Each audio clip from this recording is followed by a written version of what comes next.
إلهي بزنته لنكا مران منجدون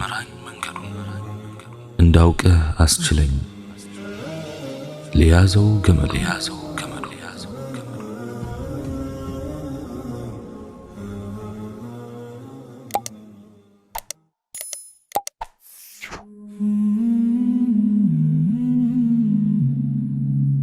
السلام عليكم ورحمة الله تعالى وبركاته.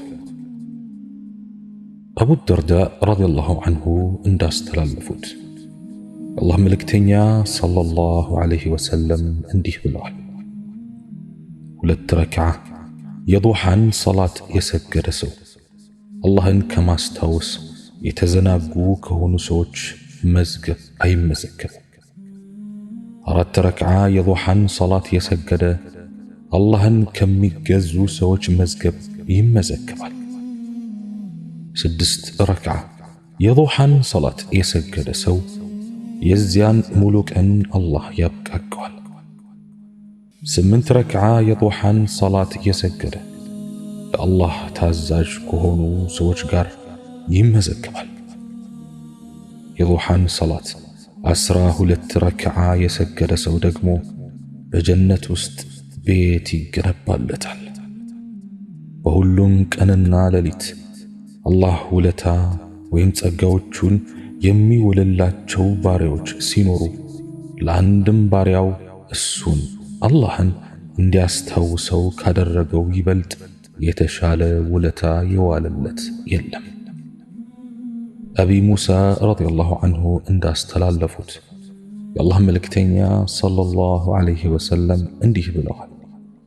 የዙሃን ሰላት 4 ረክዓ እንዲሁም ከዙሁር ሰላት በፊት 4 የሱና ረክዓዎችን የሰገደ ሰው በጀነት ውስጥ ቤት ይገነባለታል። በኢስራ ሌሊት መጀመሪያ ላይ ግዴታ የተደረገችው እንዲሁም በረፋዱ ወይም በቀትሩ ክፍለ ጊዜ መጀመሪያ ላይ የሚሰገደው የዙሁር ሰላት መሆኑን አልመናዊ የተባሉት ዓሊም ገልጸዋል። ዱሃ የሚለው ቃል የጠዋቱን ክፍለ ጊዜ እንደሚያመላክት ሁሉ ሙሉ የቀኑንም ክፍለ ጊዜ ያመላክታል።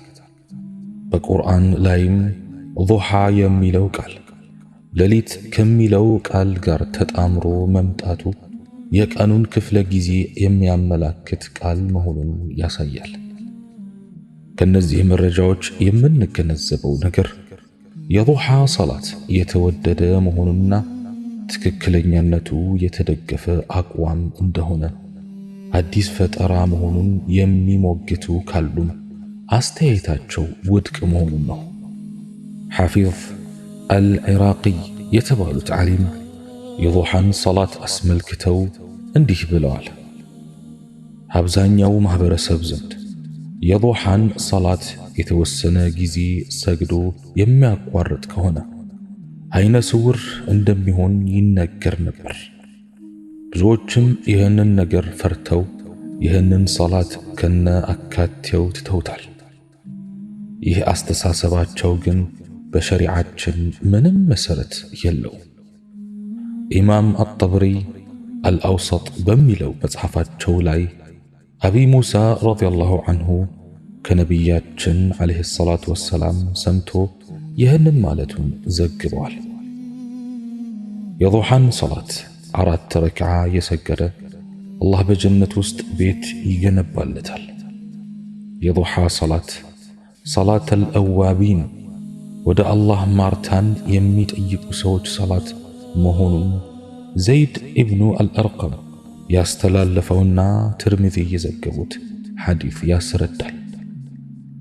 በዚህ ሐዲስ ውስጥ ከመግሪብ ሰላት በኋላ 6 ረክዓዎችን የሚሰግዱና ሰላታቸውንም ሰላተል አዋቢን ብለው የሚሰይሙ ሰዎች አባባላቸው ትክክል አለመሆኑን እንረዳለን።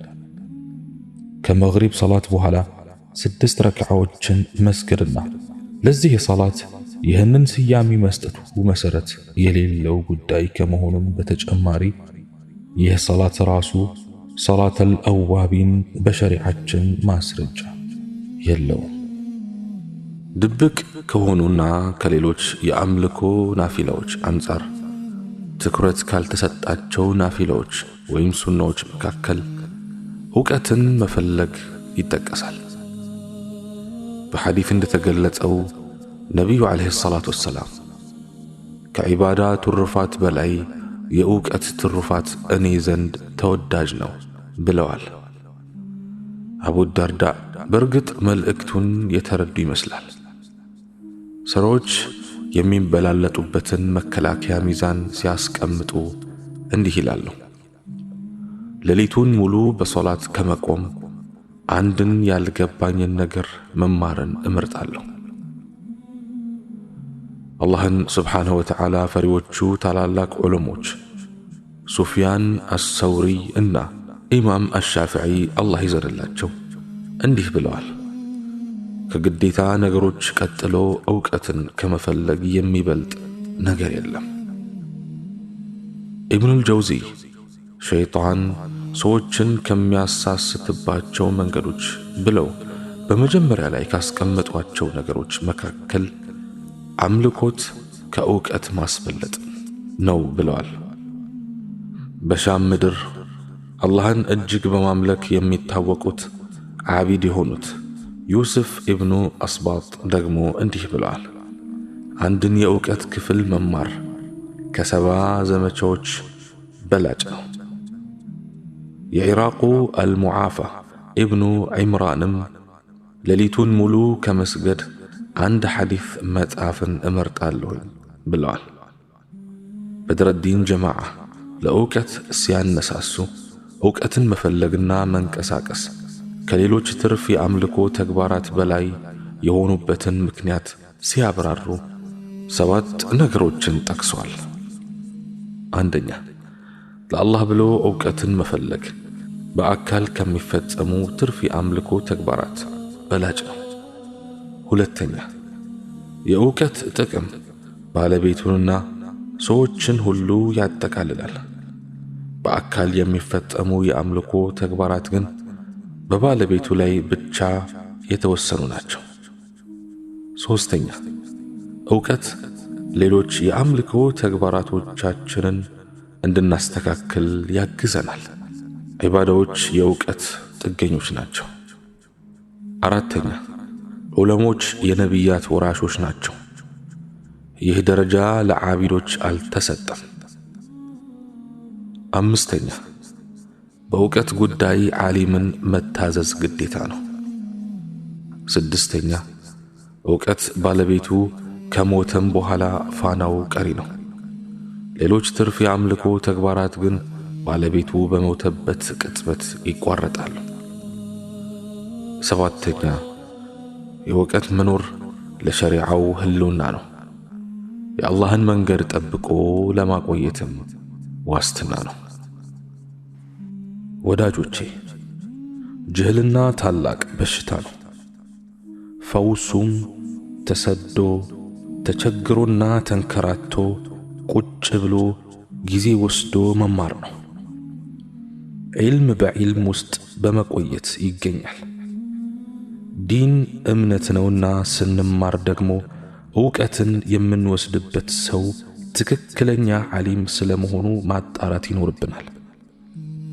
ካልሆነ ጥፋት ይበዛል፣ ጭፍን ተከታይነትም ይስፋፋል። ለሰው ልጅ በሁሉም ሁኔታ ውስጥ አቅሙን አውቆ መኖሩ ለሱ ጥሩ ነው። ለአላዋቂ ሰው ያማረ አቀማመጡ ዝምታ መሆን አለበት። አለማወቁን የሚያውቅ ሰው ነው አዋቂ ማለት። በጅህልና መበለጥ፣ በነፍስያ መሸነፍ፣ እውነትን እያወቁ ማለባበስ ነው ትልቁ ሽንፈት። ዛሬ ላይ ሆነን ስንገመገም የሙስሊሙ ኡማ ትልቁ በሽታ የዲንን ዕውቀት አለመፈለግ ሆኖ እናገኛለን። መንስኤውም በዱንያዊ ጥቅም መሸነፍ፣ ዓለማዊነትን አለቅጥ መውደድ፣ ለአኺራ ተገቢውን ግምት አለመስጠት ነው። 2-3 ዲግሪ ይዞ የዓሊፍን መቆም መጋደም የማያውቅ ብዙ ነው። ሺህ መጻሕፍትን አገላብጦና ሸምድዶ የቁርአንን ውስጡን ያላየ በርካታ ነው። ፊክሽኖችን አዳርሶ ፊልሞችን የገቡበት ገብቶ ያደነ ስለ ረሱል ዓለይሂ ሰላቱ ወሰላም ስብዕና፣ ስለ ሶሓቦች ገድልና ስለ ኢስላም ታሪክ ያላነበበ የትየሌሌ ነው። ሙስሊም ነኝ እያለ በስመ ሙስሊም እየተጠራ ከዲኑ ይልቅ ኑሮ የሙስሊም ያልሆነውን እቤቱ ይቁጠረው። አስተሳሰቡን አጉል ፍልስፍና ጋርዶት ለዲን ልቡ አለዝብ ያለውን አላህ ይወቀው። ማፈር ካለብን በዚህ አይነቱ ሁኔታችን ነው። በዚህ አይነቱ ትውልድ ላይ የሽርፍራፊ ዕውቀት ባለቤቶች ቢነግሱና ሕዝቡንም ቢያተራምሱት አይገርምም። ለዲን ዕውቀት ዝግጁ ያልሆነ ማህበረሰብ በሌለበት ሁኔታ በዲኑ ላይ እየደረሰ ላለው ጥፋት ተጠያቂው ተናጋሪው ብቻ ነው ብሎ መደምደም ያስቸግራል። ዶክተር፣ ኢንጂነር ባስከበሩበት ሼኽ፣ ዓሊም፣ ሙፍቲና የመሳሰሉት ቃላት ግምት ባልተሰጡበትና ሙያውም ትኩረት ባላገኘበት ዘመን ላይ ደርሰናል። ዕውቀቱ የሌለን ለመማር ፈቃደኝነቱ የለንም። ዲናዊ ዕውቀት ያልተማረው ማህበረሰብ ክፍል ብቻ ድርሻ እንደሆነ አድርገን እናስባለን። ኪታብ ማገላበጥ እኛን እንደማይመለከተን አድርገን እንቆጥራለን።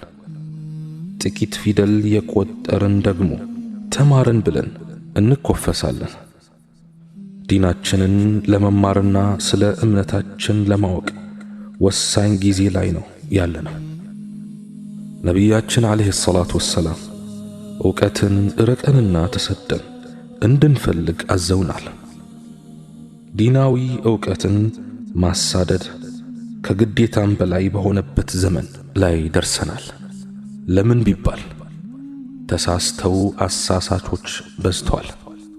አላህን የማይፈሩና እፍረት የተፈጠረባቸው የማይመስሉ ተናጋሪ ምላሶች በርክተዋል። ወዳጆቼ፣ ለዓለማዊውም ሆነ ለመንፈሳዊው ትምህርት ዕውቀት እንድከም። ያኔ ለራሳችንም ሆነ ለማህበረሰባችን እንተርፋለን። ኡማውን ከጥፋት እናድናለን። በቀላሉ አንሳሳትም፣ ሌሎችንም አናሳስትም። ካልሆነ አደጋ ውስጥ መሆናችን እንወቅ። ተባራሪ የጃሂል ጥይቶች ያገኙናል። ያለ ዕውቀት ተናጋሪ ምላሶች ይገሉናል። የዕውቀት ሁሉ የበላይ አላህን ሱብሓነሁ ወተዓላ ማወቅ ነው። የዲን ትምህርት እኛን የማይመለከት በሌሎች ላይ ግን በግዴታነት እንደ ተደነገገ አድርገን አንመልከት። ባይሆን ጊዜ ወስደን እንማር። ጊዜ የለንም አንማርም ካለን ደግሞ የመሃይምነትን ጥፋት እንቻል። በርግጥ የመሃይምነትን ጥፋት ማን ይችላል? አልሆነልኝም እንጂ ከልጅነት እስከ ዕውቀት በኢማን ለመበልጸግ በዒባዳ ለመጠንከር ሰው ለመሆን ብዙ ባዝኛለሁ። ይህን ስል ግን አሁን ግን ተስፋ ቆርጫለሁ ማለት አይደለም። እየተወዛወስኩ እኖራለሁ፣ እየወደቅኩ እነሳለሁ፣ እየጨቀየሁ እታጠባለሁ። ያ ረብ እላለሁ። ሙእሚን ተስፋ አይቆርጥምና። አላህ ስብሓነሁ ወተዓላ እኔም በተናገርኩት እናንተም በሰማችሁት የምንጠቀም ያድርገን። سبحانك اللهم وبحمدك أشهد أن لا إله إلا أنت أستغفرك وأتوب إليك وآخر دعوانا أن الحمد لله رب العالمين والسلام عليكم ورحمة الله تعالى وبركاته.